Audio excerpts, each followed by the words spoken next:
Ariel Jalad le puso los puntos a economista de Milei. Si hay alguien que su dólar de atesoramiento para cuidarse y tener un futuro lo gasta en fideos, es que está mal la situación. Él tomó la decisión, cada uno es como es. Hay gente que dice, Bueno. si me bajan los ingresos al 10%, yo bajo los gastos al 10% y me quedo con todo. Está bien, y otro dice no. Sabe que hay El gastos ser que son humano inelásticos, toma o sea, uno no puede decisiones decidir cómo 10% menos o me medico 10% menos. No entiendo. Y es una de las personas más cercanas al presidente, lo ha contado el propio presidente, que se reúne sistemáticamente y conversan sobre economía, y nos parece muy interesante conversar nosotros con él para hacerle una serie de preguntas. Buen día, de Pablo. Ariel Jalad lo saluda. ¿Cómo le va? Pero va fenómeno. Muy bien. Pero si pensás que voy a decirte algo de lo que escucho, digo o veo en Olivos, estás perdiendo el tiempo. Bueno, no, quiero saber qué opina usted sobre la marcha económica, si nos quiere contar de sus reuniones en Olivos con el presidente Bárbaro, pero no es el objetivo. Obviamente, dale. ¿Qué Bueno, querés saber específicamente? Específicamente, arranquemos por el final. ¿Qué piensa de los anuncios de la semana pasada vinculada a la utilización de los dólares, al relajamiento de controles? ¿Qué piensa? Hay que hablar con contadores, hay que hablar con tipos que conocen la operatoria mucho más que un economista. Simplemente un par de cosas que quiero decir. Primero, la referencia al colchón me parece equívoca, porque en el colchón hay dólares blancos y negros, entonces el colchón es geografía, ¿entendés? Acá la clave es, esos dólares que tenés, primero generaste los pesos, los declaraste positivamente y pagaste los impuestos, y como en ese momento no podías comprar dólares oficiales porque había cepo, fuiste a una cueva y entonces el gobierno te dice, bueno, voy a mirar por otro lado. Esa es una situación. La otra, el tipo que nunca declaró los impuestos, etcétera. Por eso, esto de blanqueo encubierto, cosas por el estilo, es una nomenclatura que me parece que se equivoca. De cualquier manera, hay que leer la letra chica, pero analizarla, como digo, con un contador o con un especialista. La segunda cosa que te quiero decir, este concepto de que el dinero tiene que circular. Todo el dinero está en circulación. El dinero que vos tenés en el bolsillo está en circulación. Acá la cuestión no es el dinero en circulación o no circulación, sino el gasto, la decisión de gasto. Esa decisión tiene que ver con expectativas, con posibilidades, etcétera, etcétera. Y probablemente en algunos casos se facilite, y ahí vas a tener algún efecto, y el resto tiene que ver con razones reales, que tiene que ver con la vida, expectativa, etcétera. Sí. Y usted, yo entiendo lo del contador, pero ¿no ve en términos macro una posibilidad de que se lave dinero con estas medidas? Mirá, la vida siempre es así. Yo te puedo, no te conozco personalmente, obviamente, pero digo, yo te puedo sospechar de las cosas más jodidas del mundo, en cuyo caso vigilaría cada situación, porque vos estás en posesión de apuñalar a un ser querido. No se puede decir que no. Ahora, si en el nombre de eso, yo te voy a poner 6 guardaespaldas, estamos sonados. Entonces, es una cuestión de equilibrio, cómo evitas una cosa y cómo facilitas, digamos así, la otra. Yo me acuerdo una vez, tuve que vender un auto, digamos, de mi mujer, pero más o menos tenía que demostrar que no era parte del cartel de Medellín, ¿entendés? Vos fíjate, una de las cosas decía que había que informar transacciones arriba de 1 millón de pesos. Te doy 2 datos. Yo de prepaga pago arriba de 1 millón de pesos, de expensa pago arriba de 1 millón de pesos. Entonces llega un momento que vos decís, flaco, a mí no me van a decir que la autoridad impositiva tiene suficientes computadores y genios de recursos humanos para verificar tantas transacciones, sacate de encima eso y controlar, y concentrar los esfuerzos en reales verificaciones. Ahora, ¿cómo se hace eso? Son los expertos en evaluación, no un economista como Claro, yo. el tema de Pablo es que usted pone un ejemplo que es un poco parecido al que puso el presidente y el ministro de Economía, es decir, el 99,99% de la gente no es evasora o no es narco, no es contrabandista, entonces por 4 o 5 vivos, dijo el presidente, por 4 o 5 narcos, yo no voy a andar investigando a todo el mundo, pero en el ejemplo que usted pone también del asesinato, bueno, efectivamente el 99,99% de los argentinos no somos asesinos, pero eso no implica que se elimine la figura del homicidio del Código Penal. No digo eliminar, pero por eso digo es una cuestión de equilibrio, muchachos. Es una cuestión, digamos, de equilibrio. Ahora, hagamos una distinción. Sí. El 99,9% no es narco, pero no el 99,9% evasor. Tenemos muchos evasores. Bueno, concentremos, hay que decirle a la autoridad, despeje las cuestiones, simplifique los trámites, elimine impuestos que no producen prácticamente nada. De manera que todos los recursos de verificación los pueda concentrar, digamos así, en pocos impuestos, Claro. y haga la lucha contra la evasión más eficaz de lo que es. Porque vos podés llenar de funcionarios a las autoridades impositivas, pero la recaudación aumenta. ¿Y qué piensa de Pablo de esta prédica del presidente que dice los evasores son héroes porque escaparon del Estado opresor, que es una suerte de reivindicación del evasor? ¿Qué piensa No de es eso? una reivindicación, es una definición elemental de que el argentino atesora dólares desde la Segunda Guerra Mundial en adelante, porque sistemáticamente el ahorro en pesos fue castigado. Sí. Así el 25 de noviembre de 1943, antes que yo cumpliera un mes, un hermano de mi mamá, que fue mi padre de bautismo, salió corriendo a la caja de ahorro, había una cuenta de ahorro, y yo compraba estampillas, en la escuela, todos aprendimos eso, y se lo llevó la inflación, moraleja. No, pero eso es el ahorro de Pablo. Yo le pregunto puntualmente al presidente, dice que los que evadieron impuestos son héroes. El ahorro valioso. La forma que vos usás del ahorro depende de las circunstancias.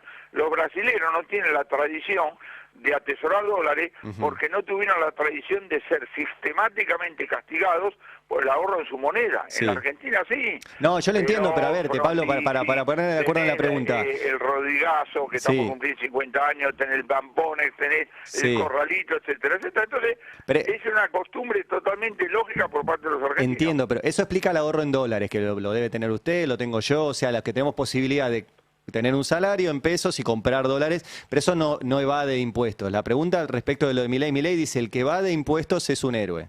No dijo eso. Sí, dijo eso. El que evade impuestos. El que evadió impuestos es un héroe porque escapó del Estado opresor. Diferenciemos, diferenciemos la cuestión impositiva de la cuestión cambiaria. Sí, por eso el que le no pague los separo. impuestos es un evasor. El que en defensa de sus ahorros, cuando tiene cepo o equivalente, control de cambio, como hemos tenido tanto, etcétera, etcétera, va y compra dólares oficiales, él lo califica un héroe, no sé si es héroe o no, pero es una conducta absolutamente, digamos así, entendible. Y usted como economista, cuando le escucha, por ejemplo, también al ministro de Economía Caputo decir, bueno, ahora usted va a poder utilizar sus dólares para ir al supermercado, ¿usted le recomendaría a sus clientes que utilicen dólares para gasto corriente? Yo le recomendaría que usen los dólares y los pesos como son, dos monedas. Nosotros tenemos una tradición de atesorar en dólares, pero vos tenés hoy tipo de cambio flotante, tenés brecha cero, consiguientemente podés utilizar las dos monedas de manera distinguible. Ahora, esto no quiere decir que fuerces el gasto. El gasto es una razón real, la razón por la cual vos vas a comprar una pasta dentífrica o cambiás el auto, tiene que ver con tus expectativas, tus ingresos, etcétera, etcétera. Y en todo caso, lo que deberían hacer estas medidas, insisto, hablar con los contadores, es si facilitan la tarea, lo cual va a llevar tiempo, porque seguramente que vas al supermercado al que vos habitualmente comprás, y quiero pagar el dólar y todavía no tenemos nada. Hasta que los sistemas se van acomodando puede pasar cierto tiempo. Yo entiendo eso de Pablo, pero siguiendo el argumento suyo, que es efectivamente tenemos una tradición hace muchos años que ahorramos en dólares para preservarnos, ¿sí? Eso, atesoramos, coincido con usted y es algo que pasa en la Argentina. Sí. Bueno, ¿atesoramos para cuidarnos y lo vamos a gastar en fideos ese atesoramiento? O sea, ¿no habla un poco de que está...? Cada uno sabe lo que tiene que hacer con sus gastos, querido. Claro, pero eso no está hablando... Es heterogénea. Pero alguna gente puede usar los dólares, otros no usar los dólares, depende de los ingresos que tiene, la situación que tiene, depende de si al caerle los ingresos dice... ajusto ya mismo y me quedo con todos los dólares y otro dice voy a gastar algunos de los dólares que tengo para pasar este mal momento. A eso voy entonces. Toma la decisión y como le parece. Voy exactamente a ese punto que acaba de marcar usted. Entonces, si hay alguien que su dólar de atesoramiento para cuidarse y tener un futuro lo gasta en fideos, es que está mal la situación. La situación no sé.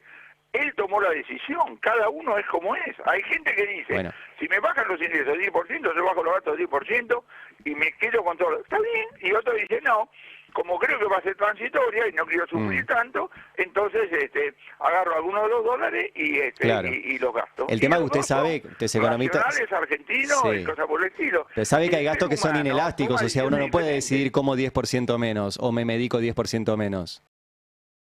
No entiendo. Que usted dice, uno puede decir, si me baja el ingreso, puedo gastar menos en cosas que yo puedo bajar el gasto. Ahora, yo no puedo comer 10% menos o medicarme 10% menos, porque pone en riesgo mi salud. Podés gastar 10% menos, son dos cosas diferentes. Porque estás aludiendo a un punto físico. En vez de comer 10 fideos, como 9 fideos. No. Utilizar alimentos de menor calidad, hay varias cosas. El caso de las gaseosas es fantástico. Vos tenés gaseosas de primera calidad, segunda calidad, tercera calidad. Yo tuve en 2002 un exalumno de la universidad cuyo papá producía gaseosas de menor calidad, y el tipo estaba exultante. En el medio de una crisis fenomenal me decía con cierto humor: profesor, esta crisis no podrá durar un poco más porque mi hijo se está quedando de guita. Entonces, ojo, el ser humano toma decisiones, revisa y hace decisiones mucho más finas de lo que están sugiriendo los análisis generales. No, pero a ver, se llama la lucha por la vida. Exacto, pero cuando uno consume alimentos de peor calidad, o en el caso de medicamentos, que ahí ya uno no puede elegir porque es el medicamento que tiene que tomar, significa que o está bajando su calidad de vida o su salario no le alcanza. O sea, que usted está... por la noticia, mira el descubrimiento que hiciste.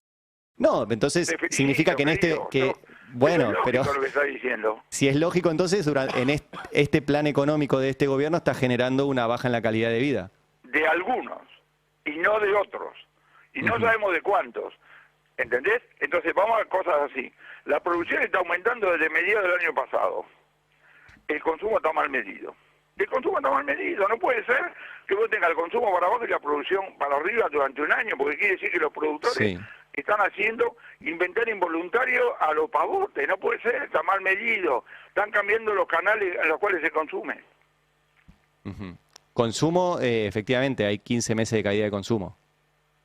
Es lo que te acabo de decir. Por eso. Hay canales de mal consumo medido donde se está deteriorando y otros que están mejorando. El consumo general está subiendo, porque la producción está subiendo, porque de lo contrario vos verías que entonces las fábricas cada vez tienen productos terminados cada vez más, estarían revisando los planes de producción. La capacidad instalada de la industria está a la mitad, 54%. La capacidad instalada es un muy mal indicador.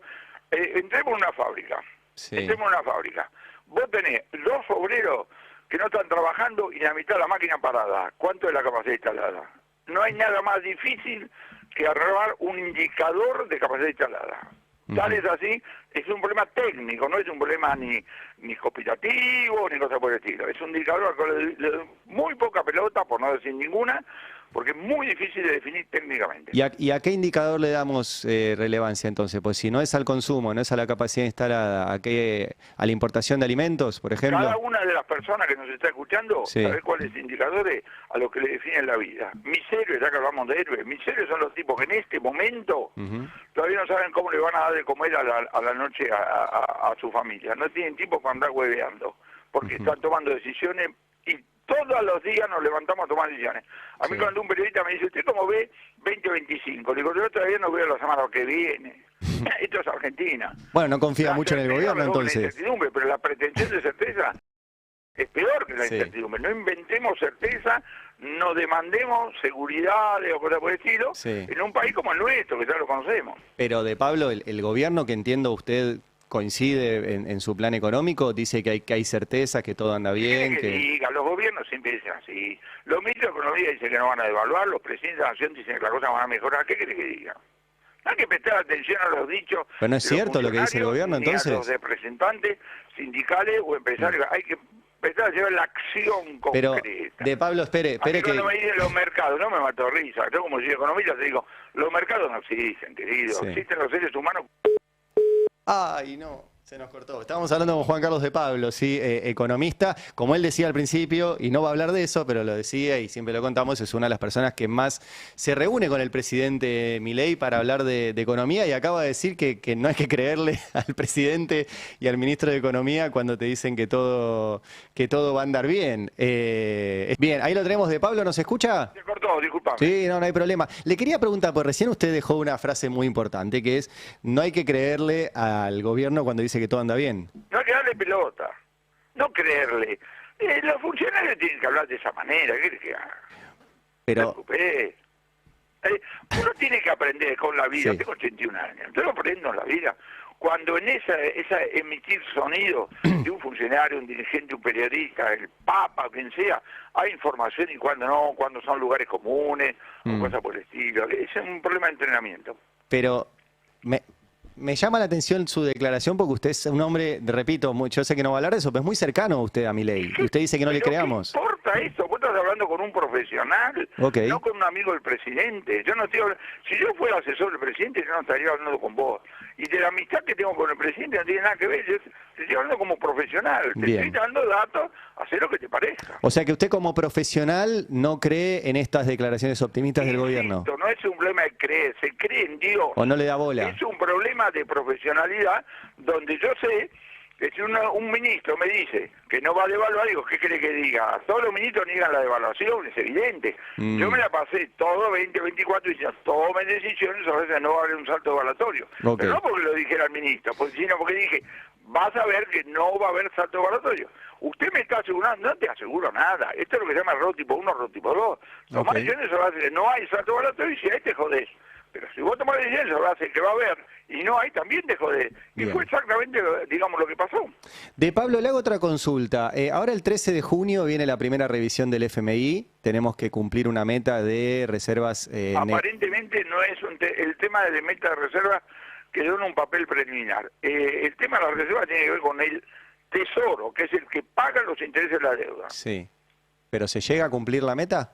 Insisto, es un tema del Tesoro, y ahí hay que ver la contabilidad del Tesoro, cuántos dólares tiene para pagar intereses de la deuda. Es decir, el Estado argentino no puede pedir a los argentinos que hagamos suficiente superávit fiscal para pagar los vencimientos de la deuda. Por eso la jugada del gobierno, que esperemos que les salga bien, es que si alguna calificadora de riesgo mejora la nota argentina, algunos interesados que manejan fondos institucionales pueden comprar títulos públicos, sube la cotización de los títulos, baja correspondientemente el impuesto, el riesgo país, y estamos en ciertas condiciones en el Estado argentino de renegociar los vencimientos de la deuda de 2026. Ojalá ocurra. Hola. Pero yo digo, bueno, acá hay una cosa muy curiosa. El Fondo Monetario le dice al gobierno, usted tiene que tener tanto de superávit. No, tengo más, fiscal. Tengo más, gracias. Yo debe ser uno de los acuerdos más fáciles de haber negociado, porque la clave es el equilibrio fiscal. Y el equilibrio fiscal no es que el gobierno argentino lo tire por el acuerdo con el fondo. El presidente de la Nación lo lleva a la sangre.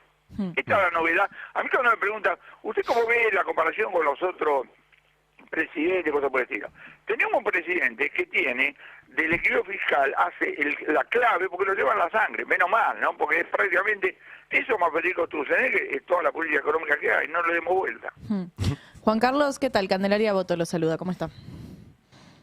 Sí, habla. Sí, le hago una consulta porque Ricardo Arriazu habló la semana pasada en la AmCham y hablaba o advertía justamente de la posibilidad de que este proceso de transformación económica dejara bolsones de pobreza y de descontento. ¿Adhiere a esta advertencia que dio? No tengo idea qué fue lo que dijo Ricardo, cosas por el estilo.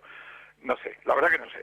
En el tema de pobreza es evidente que hay un pedazo de la gente que está bajo la línea de pobreza, que es inflación, va arriba, va abajo, va arriba, va abajo, ¿viste? Pasamos de 40 a 52, de ahí a 38, y hay un pedazo abajo, 25%, que no le entran las balas desde el punto de vista macroeconómico. Entonces vos decís, pongo la macro y después viene el tema de la lucha directa. Esta distinción me parece fundamental. Bien, sí, yo le preguntaba más que nada en relación a una transformación productiva, entendiendo también el aumento de las importaciones de alimentos y otros bienes terminados, que obviamente va a afectar a la producción local y que esta transformación puede dejar personas con desempleo. La respuesta en términos de gobierno es que cada uno de los productores locales, donde la negociación con la importación, digamos, la quiero ver, porque este fantasma lo vengo escuchando desde mediados del año pasado y cada vez que encuentro que tiene razón, digamos así, la apoyo. Vos estás bajando o facilitando importación por un lado y producción local. Ahora, todo tipo que tiene hoy una empresa tiene que saber decir, ¿qué depende de mí? ¿Qué depende de Milei? ¿Qué depende de Kicillof o el gobernador? ¿Qué depende del intendente? ¿Qué depende del juez? ¿Qué depende de Molano? Etcétera. Y atacar de manera específica. No hay soluciones generales. No hay soluciones generales. Bien. De Pablo, muchas gracias. ¿Me tengo que ir, muchacho? ¿Cómo? Me tengo que ir. Perfecto, le estaba diciendo muchas gracias por atendernos. Bueno, fuerte abrazo para vos y beso para la niña. Bueno, no es niño, bueno. Estoy grande, Pero- pero sí, No es niña, gracias. pero gracias de Pablo. Muchas gracias por el video hasta acá. Espero que les guste el canal, que les guste el contenido que voy subiendo. El objetivo del canal mío básicamente es justamente dar la pelea por este lado. ¿Qué lado? El lado donde es en contra de Milei, digamos. Siento que necesitamos espacios donde se debatan cosas sin importar partidos políticos y que cada uno diga lo que piensa y lo que ve. Pero un poco cansado de estos videos, siempre lo mismo para el mismo lado, agarrando recortes. Entonces yo quiero hacer lo mismo, pero desde mi punto de vista y marcando justamente lo contrario a lo que te dicen ahí. Así que bueno, sean bienvenidos al canal, suscríbanse, denle me gusta. Voy a seguir subiendo este tipo de contenido. Vamos a hablar de diferentes temas económicos, de la gente. Voy a subir recortes de lo que dice la gente, de opiniones de políticos. Ustedes váyanme marcando qué contenido les gusta más, pero siéntanse libres de expresar como lo que quieran en los comentarios y también marcar sobre qué están de desacuerdo del mensaje, ¿no? Pero bueno, viendo cómo va la mano y cómo fueron estos años, van a seguir dando mucho recorte polémico para charlar, para debatir y que probablemente sigan distrayendo con esas cosas para que no veamos lo importante probablemente que es tema económico y un montón de gente que está quedando afuera por un montón de cosas de los precios y las cosas. Suscríbanse y denle me gusta y no pido plata, no pido nada. Solamente esas tres cosas y que compartan con la gente que piensen que le puede interesar este tipo de contenido.